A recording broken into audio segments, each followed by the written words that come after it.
Oh, I'm going to pause recording for a moment. I'll have to.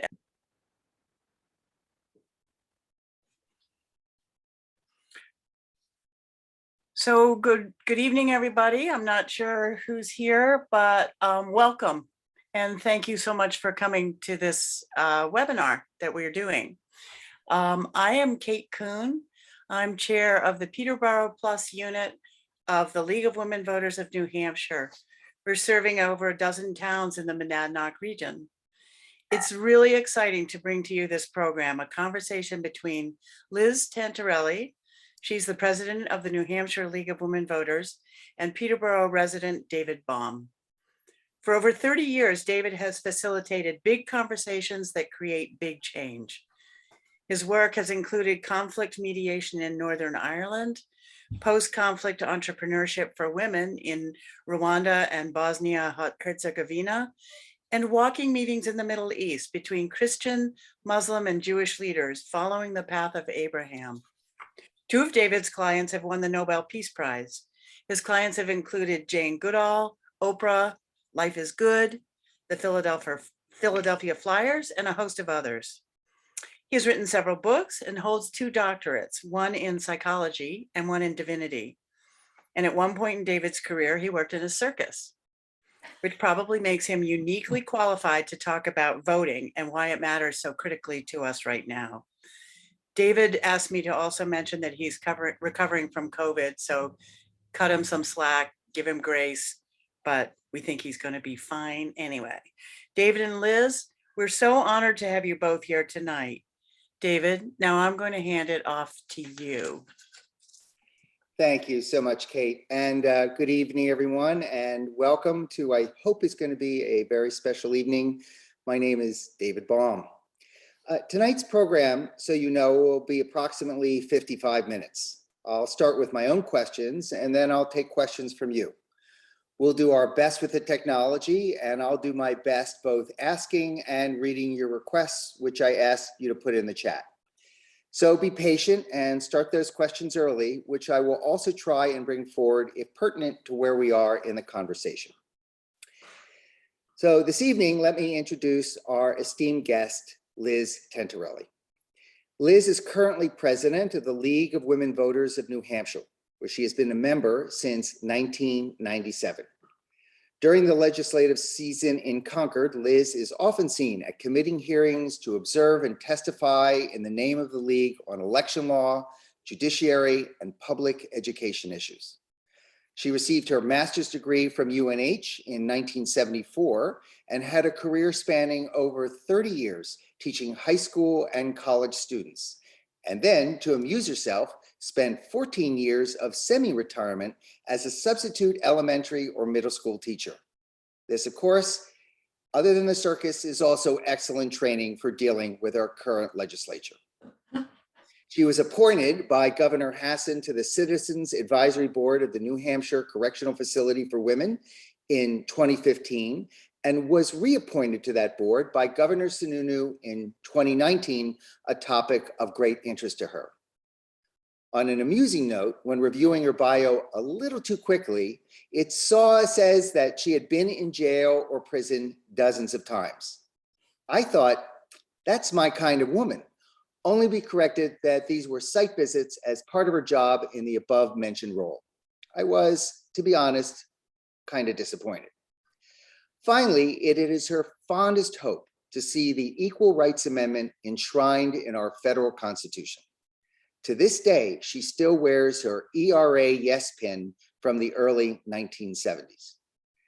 Soft-spoken and thoughtful, Liz is fearless and a New Hampshire treasure. She is our leading warrior, our tip of the spear, fighting for what is right and true in our democracy and making sure all citizens have the right to our most sacred act, the right to vote. Please join me in welcoming LIZ TENTARELLI. Liz, how are you this evening? I'm fine, David, and I'm glad I have an entire organization behind me to support those kind words of yours. Thank you. You're welcome. And where do I find you sitting this evening? Oh, I'm at home. I live in Newbury and out in the woods. So yeah. I'm happy here. Good. Well, are you ready to begin? Sure, let's start. So I'd like to start with two well-known quotes. The first is by Susan B. Anthony. Someone struggled for your right to vote. Use it. The second is by Lyndon Johnson. A man without a vote is a man without protection. So as you hear these two quotes, where do they take you? And what do they mean to you today as you look at the New Hampshire voting rights landscape? Those are interesting quotes in conjunction with each other, aren't they? I mean, 65 or more years apart. And I can't quite imagine what Susan B. Anthony would have thought of Lyndon Baines Johnson. He's one of my heroes, by the way. I read his entire 4-volume biography because I find him so fascinating. I think both of these people realize that voting is a right, of course, but in and of itself, it's not the goal. It's that voting is the right by which we secure all our other rights. And they saw how vital that is. And it still is now. I mean, we have good voter turnout in New Hampshire. You know, in a presidential year, we get about 78% voter turnout. And that's the second or third highest in the nation typically, and much higher than some other states. But it's not just voter turnout. I mean, we've got to use that vote to secure our other rights. And in fact, that's why the League of Women Voters was founded. It came directly out of the women's suffrage movement. And Susan B. Anthony had passed away a few years before that, but the president of the largest national women's suffrage association realized in 1920, as the 19th Amendment was being ratified, that now women needed to learn how to use the vote. They needed to learn the mechanics of how to register and how to cast a ballot. But more than that, they needed to learn how to study issues.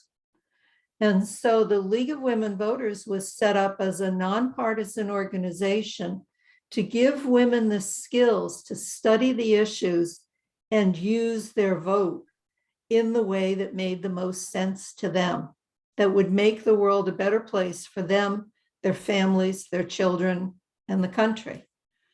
So what do we have today? Well, we've got people with that same commitment.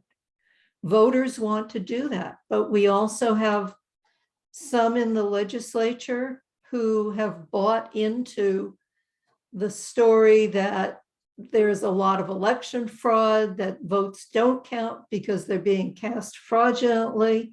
So we have to tighten up on everything. And as soon as you start tightening up on these things, it's not that you're catching these phantom fraudulent voters, because we don't know that they're there. We've got no proof that they're there. You know, we've got a couple cases every 4 years. We get a couple cases of people voting twice in the town where they live and the town where they've got a summer home. Because after all, they own 2 homes and pay 2 sets of taxes, and so they should get 2 votes. It's hard to disabuse people of that stupid idea, but I try very hard. So we get a few cases of that would not be cured by some of these laws right now. Instead, what I see happening is that the tightening of some of these voting regulations make it harder and harder for the ordinary citizen to know how to cast a ballot. Just as women 102 years ago had no idea how to register to vote and what this ballot's going to look like, when we get the rules so complicated that says, we believe it or not, we had a bill this year, didn't pass, that was going to say you had to be a citizen of New Hampshire. I said, what the heck is a citizen of New Hampshire? We have no such category, but it was in that stupid piece. I've got to calm down, don't I, David? It was in a misguided piece of legislation.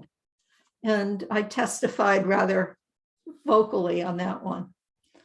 I think I drifted from your comments a little bit there, but. That's fine. You do lead me into the next question, which is, from your point of view right now, what do you believe is important for people to know about voting rights and the current move to restrict them? And why should anybody who's on this call or anybody in New Hampshire care? We should care because when we silence people, we silence voices that are needed to balance our society.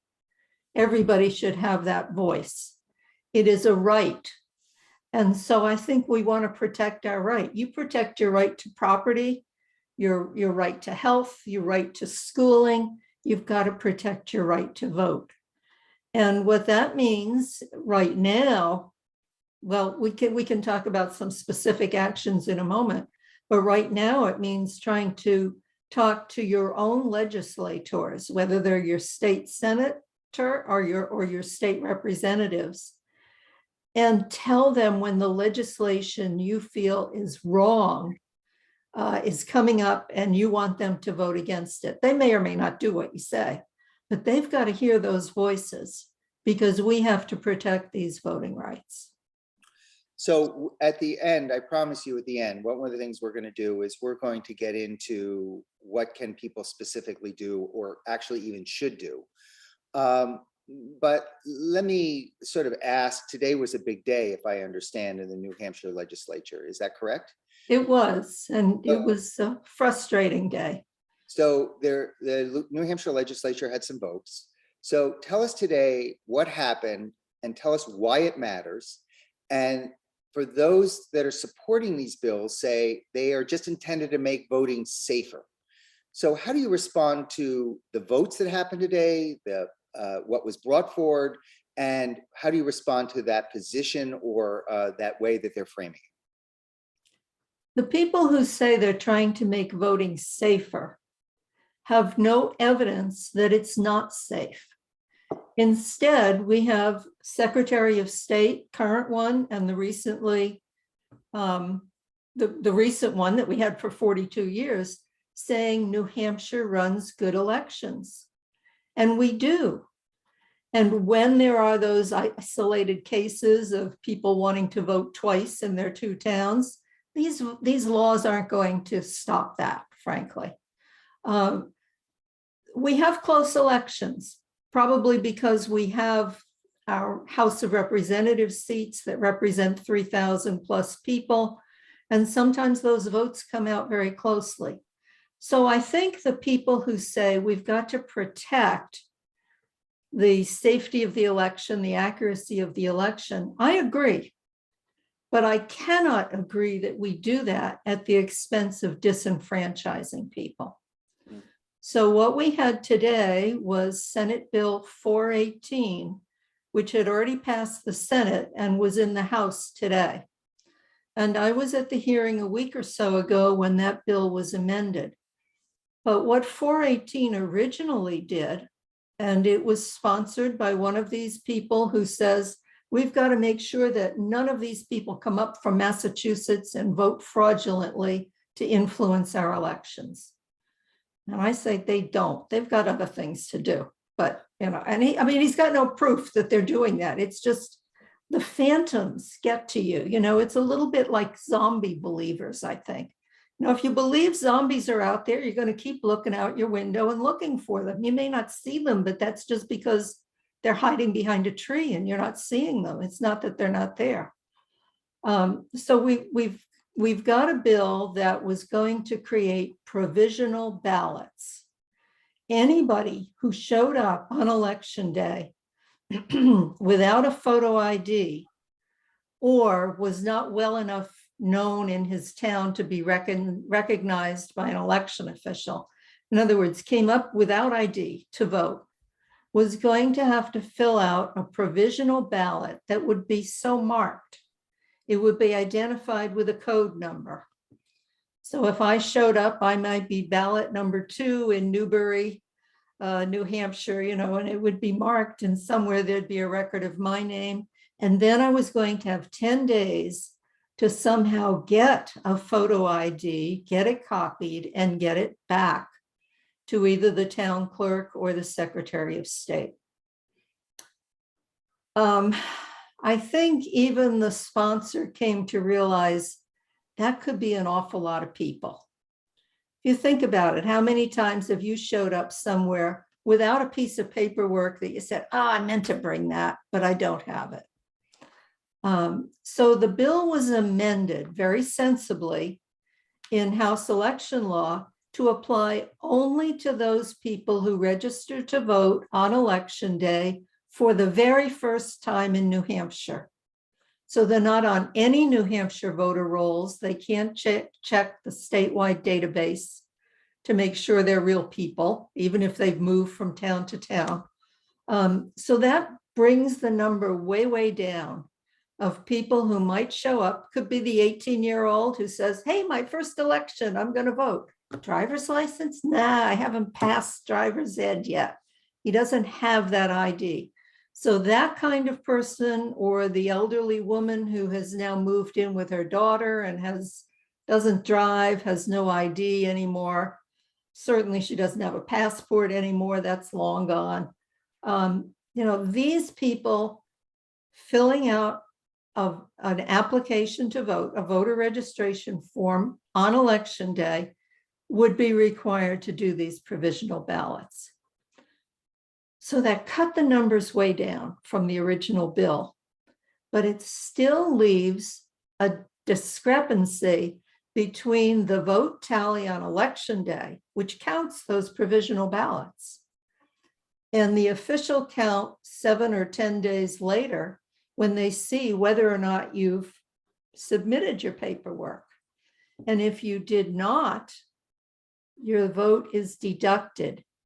Now, what vote is that? So now they've got to open Newbury affidavit ballot number 2 because Liz Tentarelli didn't return her paperwork.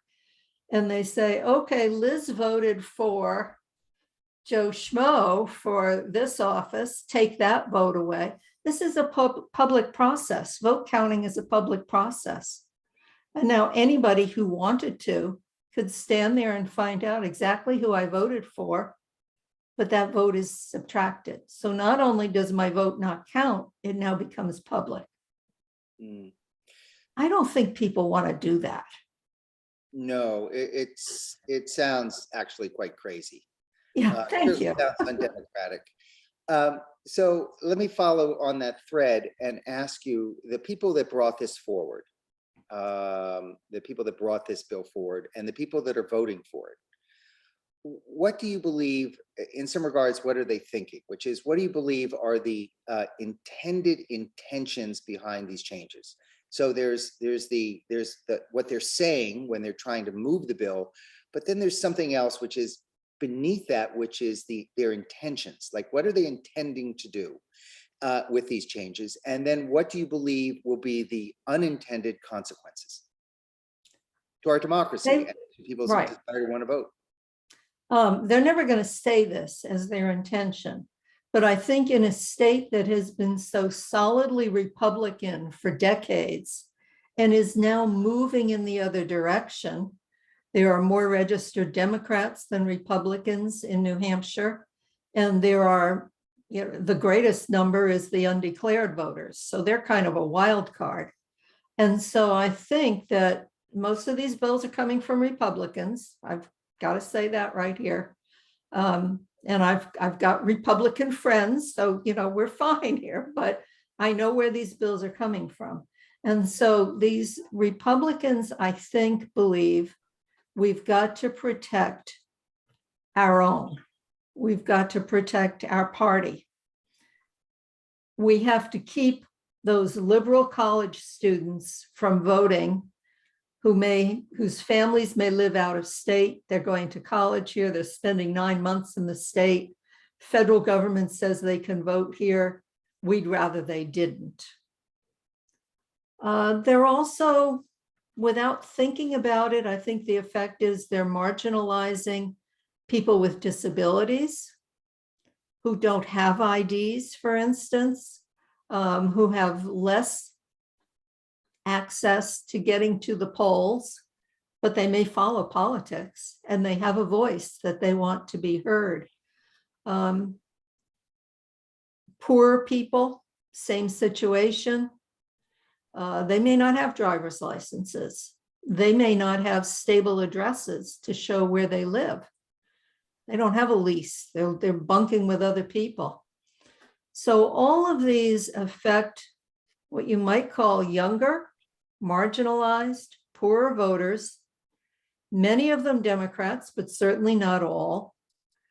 But I think the people behind this bill will never admit that's what they want to do. I think it's a motive for them, and it's the effect. It's what's going to happen if we get more and more of these. That's why the League of Women Voters brought suit against the state in 2017 on Senate Bill 3 that was going to require absolute paper proof of where you live. And they made it so complicated that we know voters were scared off from registering, even those who might have been able to prove it. And it would have been impossible for some people to prove it. I've talked with a coalition of homeless people where it's previously homeless are trying to learn how to use their civic voices on the behalf of homeless people. And they say, we don't have that kind of stuff. We've got nothing, we're living in our car, we're living with a friend. We can't prove where we live. And you're saying we can't vote in New Hampshire? We've been here for 30 years. I do rant a bit, don't I, David? I'm sorry. No. This is you're not ranting at all. This is absolutely fascinating. So when you look at this, I mean, we're living in a time right now where feels like there are a lot of threats to our democracy. Even when we look at just the general theme of voting rights, and we have a former president of the United States who continues to say that that the last national election was a fraud.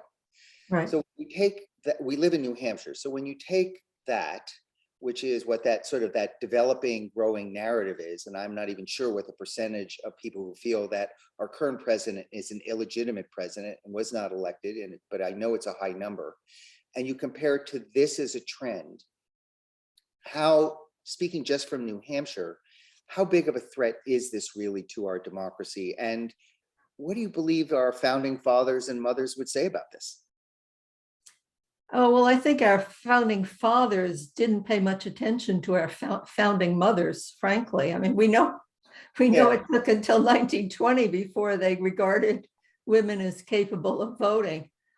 So, I'm not sure our founding fathers are the role models we should hold up here. And they didn't even trust voters, even male voters, to vote for US senators. I don't know if you realize that, we had an amendment in, I think it was 1918, that finally had direct election of US senators. Before that, state legislators did it. So they elected, the New Hampshire legislature would have elected the US senator from New Hampshire, which is a very weird setup. I think I forgot your question. I got distracted by that history. Well, the question is what happened today? How big of a threat do you believe this really is to our democracy? Well, as I said, I think it's going to affect a very few people. And what League of Women Voters and everybody else should do is remind anybody they know who's going to go and register to vote, or even to get a ballot, you're already registered, to bring your ID. And there are lots of IDs that work. So bring that, But there are some consequences that, again, were somewhat softened by this amendment. Originally, this would have taken place this fall. We've got a September primary and a November general election, 2 months in between. Any of our military, or my best friend who now lives in Ireland, who vote with these, what they call UOCAVA, overseas citizens ballots, would have a hard time getting that ballot in time, because you don't have the election results until after these provisional ballots are counted or uncounted. You don't have a final tally. And so that window of opportunity to ship out these UOCAVA ballots would have, for some of our overseas military, disenfranchised them. They would have not been able to vote just because of the time crunch.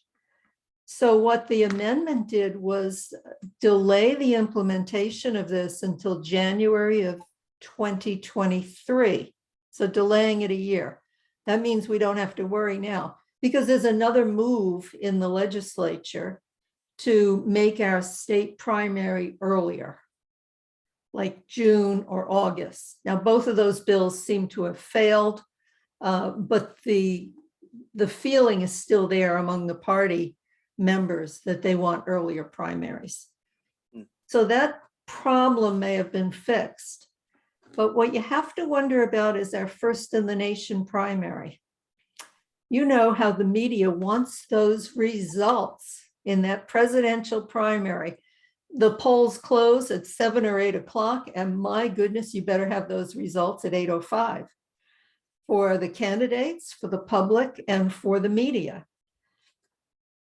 We get a lot of first-time voters on presidential primaries. Anybody new to the state says, oh yeah, I got to register for this one.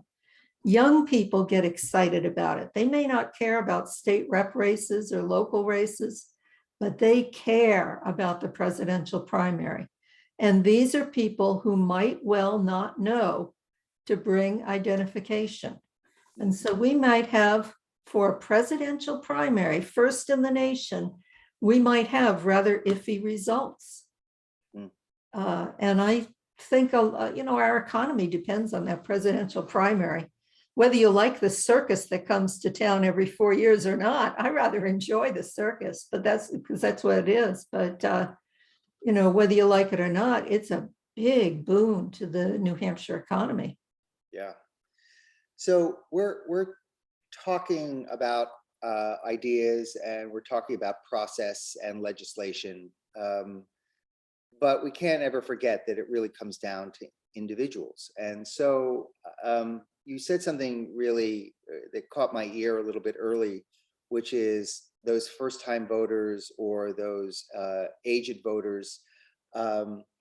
And I'm wondering if you have a favorite experience, memory, or story of, have you ever taken someone to be a first-time voter? And what was that experience like? And what did you observe, and how did it make you feel? And how did they feel about the process? So that we actually really get not just an intellectual understanding, but an emotional sense about what are the real consequences if we disenfranchise these folks. In 2012, we started requiring photo IDs for the first time. And so in anticipation of that, the League was going around the state doing presentations at Chamber of Commerce, Kiwanis clubs, senior citizen homes. And I did one at a disability rights group. It wasn't a convention. It was just a monthly meeting, I think, of this disability rights group. Some of these developmentally delayed young people and young adults and their caregivers were there. And so I was explaining to these people, most of whom don't have ID. I mean, they cannot get driver's licenses, either because of a physical disability or a developmental one. So I was explaining to them what they could do instead of a driver's license for ID, and there are options. And I remember one young man in the audience, he was about 19. And as I started talking and I said, we're going to have an election in a few weeks. And he said, I know who I'm going to vote for. And I said, okay, but don't say it. Your vote is private. And he said, oh, but I know, and I'm trying to, first of all, I'm delighted that he's so enthusiastic, but I'm trying to get him to calm down so I could give the rest of my spiel. And I don't really want him to say this in front of all his friends, because who knows what the others will think. So it was just that sense of excitement. And I had a lovely chat with him later where he did tell me who he's going to vote for, but he'd gotten the message by then that you're not going to say it in front of this whole room of people. And he knew things about the campaign. No, I don't think he could read very well, but he watched the nightly news. And he knew what he saw, and he knew what he thought, and he knew which candidate was going to help his life be better. And I just thought that was marvelous. But now I have to tell you the flip side. Please. So I have a grandson who's now 24. When he was probably the year he was 19, he was away at college, and so on, but it was an election year. And so at Thanksgiving, we all got together and I got to see him. He's now home from college. And I said, so how did it feel like to vote? And he said, well, I did vote absentee, Grandma. And I said, well, I know that, because I knew that he had registered before he went away to college from home. And I said, but, it was still good. And he said, oh, sure, it was good, and I said, so what about your friends? What did they think? And he looked at me with this hangdog expression because he never wants to hurt Grandma's feelings. And he says, I'm the only one who voted. And he's now talking about this group of, I think they were 8 people that he went to high school with and stayed in touch with. Of the 8, he was the only one who had voted, probably the only one who had registered.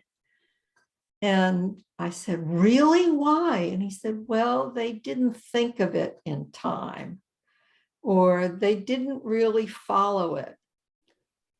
And I just thought, all right, Mark, you're my grandson. I'm glad you did, but I'm really sad to hear that. And what we know is that young people, a few of them get inspired and they want to be activists and they want to vote and they want to care about these things, and many don't. And so I think we've got to really work in our high schools of improving civics education. I don't care whether they remember the 3 branches of government so much as they realize that they get to vote for some of those branches and that makes a difference in their lives, and that they can and should vote and make their civic voices count. And we found in the last election, 2020, that the percentage of the 18 to 28-year-olds who voted went up by 40%. It's still small compared with other age groups, but it was a nice jump. And I think young people are becoming more aware. And if we can just get them over the hump of figuring out the registration and figuring out how to vote absentee and do it on time. I mean, I taught college students for a long time, so I know that getting them to do things on time is not easy. We have to do that. It's like the term paper. No, you can't vote day after tomorrow, not if today is election day. Yeah. So this opens up an interesting line of questioning that I wanted you to sort of talk about. Any conversation that I've had in the last 15 years about voting always comes down to the same issue. How do we engage younger, disillusioned people to both register and then vote? For instance, my guess is the average age of those watching this event this evening is, well, let's just say it's well above the typical TikTok. I think so. So Yeah. as a former educator, someone who has been in high schools and colleges, what have you learned, and as an advocate and someone who has worked with young people, what have you learned about what we need to change in our approach in a more modern way that will persuade them to vote? And how do we, in your thinking, how do we reach them more effectively? And what is the league doing to sort of try and do that? And is there any data that you have to support your position or your thoughts? We had a conference a couple of years ago and had as a guest speaker somebody from Tufts University who had studied this extensively. And while with adults, what we tend to do is give out brochures, even in front of the supermarket, you can give a how to register to vote brochure or something. That can work with adults, and I can talk about some of our specialized brochures later. Tends not to work with young people. They don't know what to do with these pieces of paper. So what they found was in in a couple of colleges, they had big poster boards set up in the student union or something about voting with the clear directions on how to register in a way that people could take photos of it with their cell phones. That's how they wanted to process that information. So we do have, and you know, maybe TikTok is the way to go. Lord knows I'm not going to get on TikTok and do this. But I recently heard that the League of Women Voters national level is exploring its presence on TikTok to try to reach out to young voters. I don't even want to look at it. I'm sorry. But you do have to find them where they are. And I think the other thing is that person-to-person contact is even more important with young voters than it is with the rest of us. You know, it's like when somebody says, why did you ever run for office for the first time? And if it's a woman, the answer is because they asked me to. Well, it's a little bit like that with voting. You know, if you say to a friend who's new in town, maybe, or just moved to New Hampshire, you want to come with me today? I'll show you where you can go and register to vote, and then we'll go out and get coffee afterwards. It's that kind of personal contact that matters. So we want, I think, to work with some of these young activists who care about the environment, and they care about animals, and they care about education, and show them that in order to make a difference in those issues they care about, not only do they need to vote for people who support those beliefs, but they need to get their friends to do it. You know, I heard a story years ago about Tip O'Neill, obviously one of the longest, maybe the longest serving Speaker of the House. And he was I think he went to Boston College. I could be wrong, but I remember the story as he went to Boston College. And when he was at Boston College, he ran for city council. And he lost by a very small margin of votes, like almost a handful, you know, 15, 20, 30, some small amount. And he found out that his neighbor did not vote for him. And he was heartsick and upset. And he went to her and he said, why didn't you vote for me?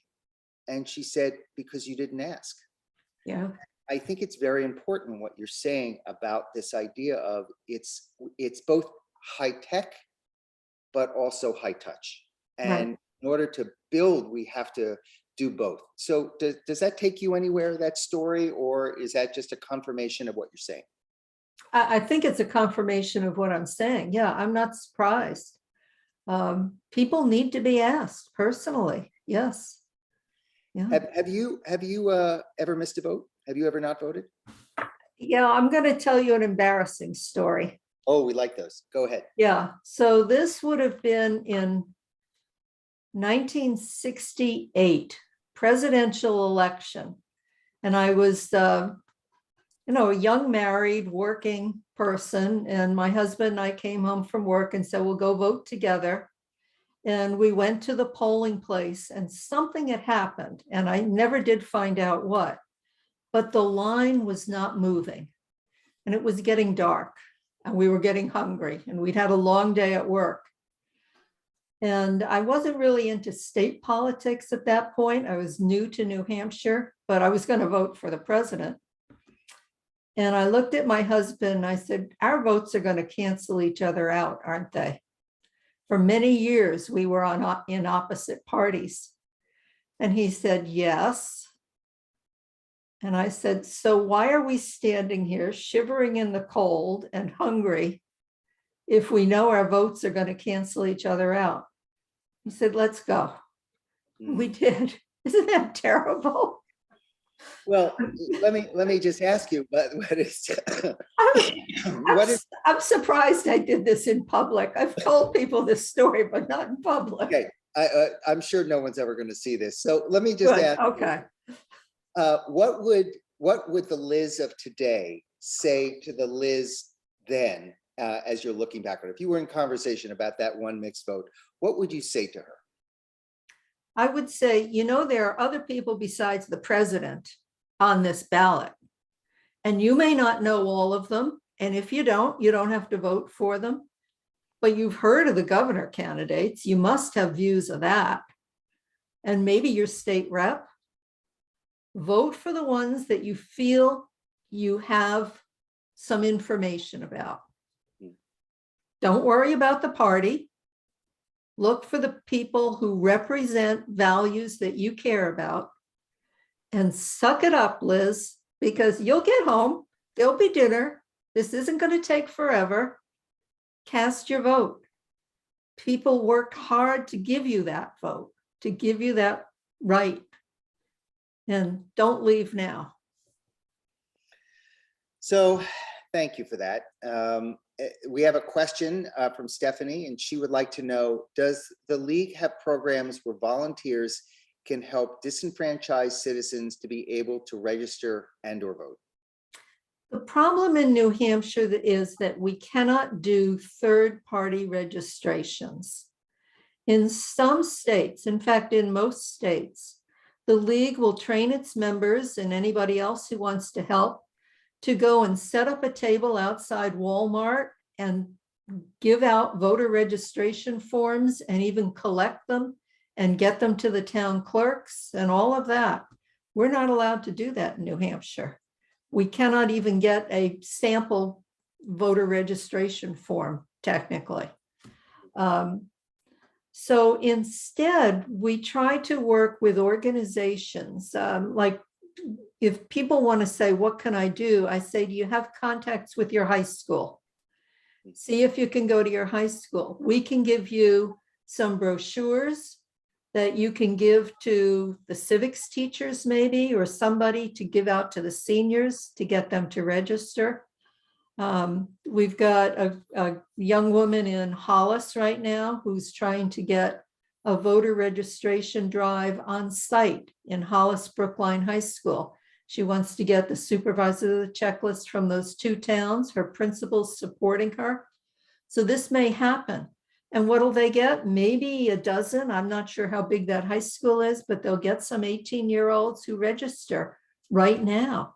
And we'll have that done before they go off to college. So we like to find people who are working with organizations that can help spread the word. New citizens groups, for instance, or housing projects where people don't have access to that information. So, you know, call the League, we'll figure it out together. Thank you. So another question I have for you is a look at New Hampshire politics can ignore the Free Stater movement. Right. And friend and colleague, New York writer Amy Sorkin says, we have moved from political parties manipulating the crazies to becoming the crazies. So first, do you agree with that comment? And second, if you do, what observations do you have about their danger to our state and what can we do about it? I was actually excited when I first heard about the Free Stater movement. And that's what, 12, 15 years ago, I guess, that the first noises were.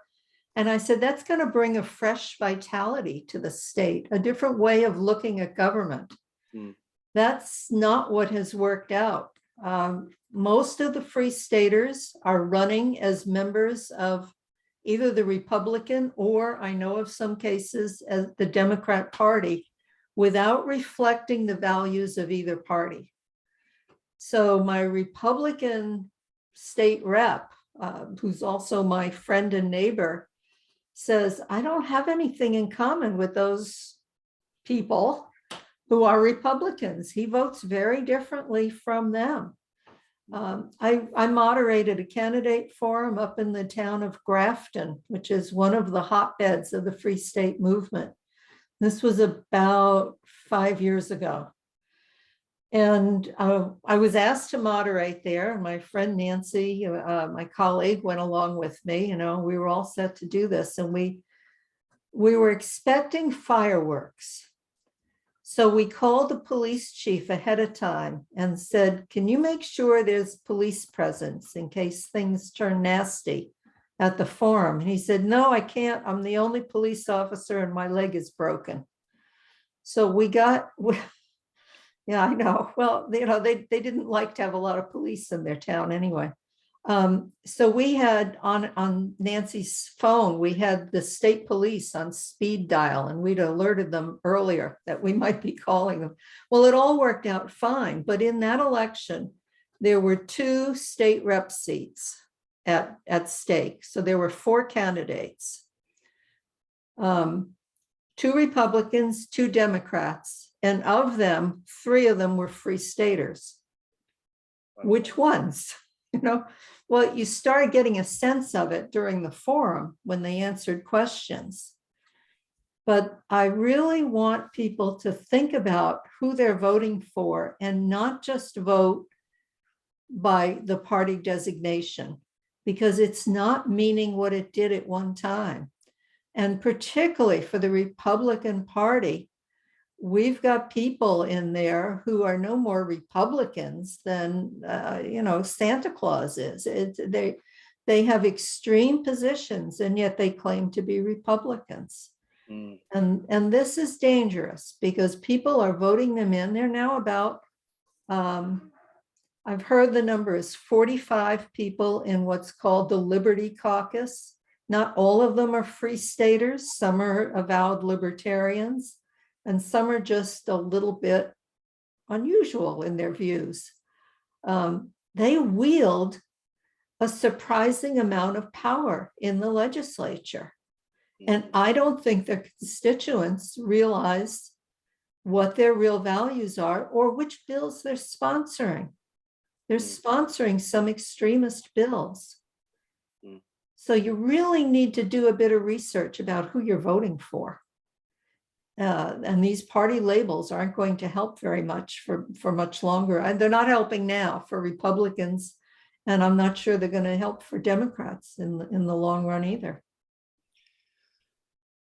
Personal question. Your grandmother, you are clearly very passionate about this. This has been something you've been doing for many, many years, decades.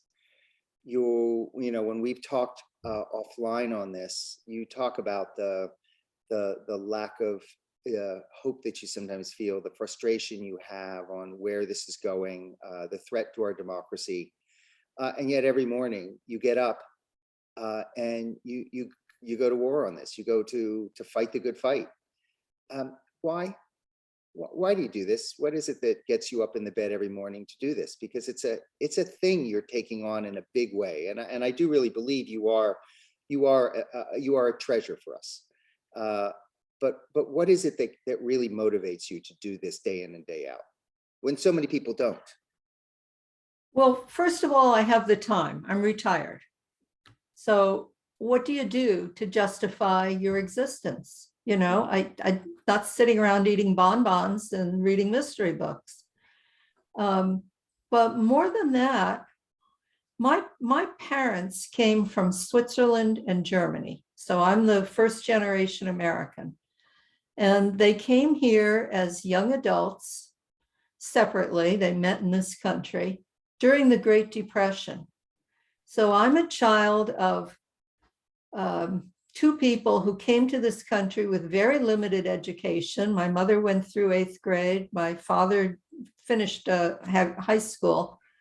And then they had to come to this country for some work opportunities because things were worse in Europe. And they made it. I mean, they worked hard. They had a modest house that I grew up in. They became citizens, of course. They voted. They were never politically active. Although every once in a while, my father would say to me, "You remind me of my father." So I think he was politically active in his little village in Germany. I never got to meet him, of course. But why do I do this? It's because I really believe that we have to protect our rights in this country. And that key right is voting. And it's something that I can do. I enjoy doing research on it. You can tell I'm not afraid to speak up about it. So, this is what I do. This is what gives me joy. when it works. And, you do kind of plunge down when it doesn't. So today was a tough day in the legislature as I saw some bad bills pass and some good ones that didn't pass. But I'll be in Concord tomorrow morning for a hearing on a new congressional map. And I don't expect great things to come out of that, but I'll be there. And, I'll give some testimony. Final question. And you've done great. Final. Thank you for hanging in there with me. Thank you. Let's end with this final quote by Ruth Bader Ginsburg. She said, "Fight for the things that you care about, but do it in a way that will lead others to you." So tell us, Liz, what can, and more importantly, should everybody who is in this room tonight listening to this, what can we do to protect our voting rights and democracy? What should we be doing? Like real action, what should we be doing? Okay, real action. Put the email or the phone numbers of your own state rep and state senator into your phone or your computer so that you can contact them and say, I am one of your constituents. I live in this town and I'm really concerned about this bill. And I would like you to vote for or against it. And if you can't, I'd like to hear why not. And open up those lines of dialogue. The only reason that makes sense for us to have a 400-seat House of Representatives is so that we can have those personal relationships with our representatives. And they know that we know what they're doing. We care about what they're doing. And we want them to listen to us. They don't have to agree with us all the time, but they do have to listen to us. So that's step one. Just find out who they are. And, League of Women Voters can help you with that if you don't know how to do it already. It's quite easy. And then pay attention to what's happening. What issues do you care about that these people will eventually vote for? If it's the environment, sign up for Sierra Club's newsletters. If it's health issues, sign up with New Futures. Education, Reaching Higher New Hampshire is about public education. Lots of other things. League of Women Voters touches on lots of things besides voting rights. But if you've got one passion, find the group that does that. Stay in touch with them. They'll let you know when bills are coming up, and then take that step and contact your reps or your senator and say, this is what I believe, and I want you to vote this way, and I want to know whether you do it or not. But then you can track them down too, because we have a lot of roll call votes, so you can find out. And the other thing is, consider running for office yourself. And maybe you start at the local level. Maybe you run for trustee of the library or planning board, wherever your passion is, a conservation commission. And maybe, who knows, maybe you want to run for state rep in a few years. We need to get more people in there. This is not a position you should hold for life. When you hold office, you go in and you do good work, and then you pass it on to somebody else. Well, thank you, Liz. This has been a very inspiring and wonderful conversation. You remind me of a wonderful quote by Stokely Carmichael, who said, "Don't tell me what you believe, show me what you do, and then I'll tell you what you believe." I know we say use it or use it or lose it when it comes to the vote, but I'm also hearing you say fight for it or lose it. And that's what's really at stake for us all here tonight. Thank you, everybody. On behalf of the League of Women Voters of New Hampshire, we're delighted to have you, and we hope you enjoy this. We will make this conversation available by recorded Zoom, and we'll make sure you get a copy, and we'll be posting it on various places. Have a good night. And Liz, anything you want to say at the end of this? No, thank you. This was fun. The hour flew by, David. Thank you all for coming. Thank you so much. Good night, everybody. Good night.